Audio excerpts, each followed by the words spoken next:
කාලයේ වැලිතලාවෙන් රැසී ගියත් සත්‍යය කිසිදා සැඟවිය නොහැක.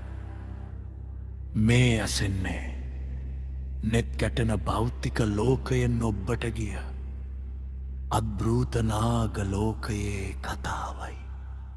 සයුරු රල සිඹින කැලණි නදී තීරය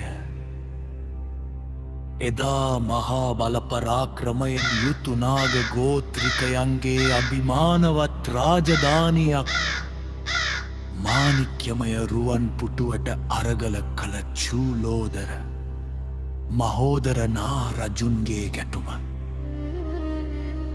සාමයෙන් නිමා කළේ අප මහා ගෞතම බුදුරජාණන් වහන්සේ.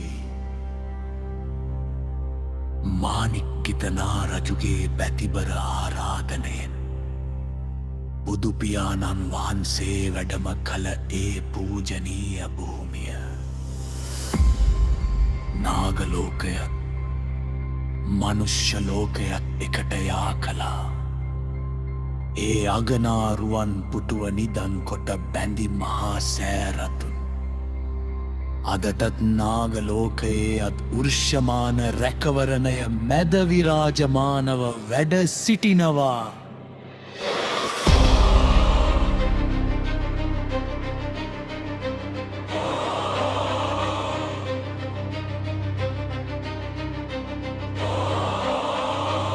එපමණක්ද රාම රාවණා යුගයේ සිට පැවත එන මහා අභිරහස් නාමයක් මේ බිමේ සැඟවී තිබෙනවා.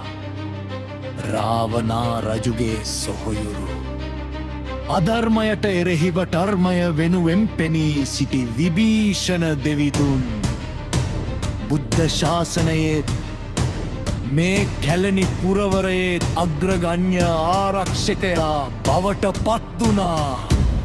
නාගයින්ගේ භක්තියෙන් තෙතු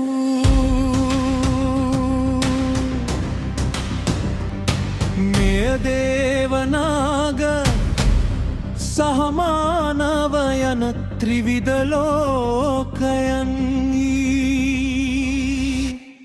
සජීවී හමුවීමයි කැලණිය. අතීතයේ නොනිමි රහස් තවමත් නිහඬව රකින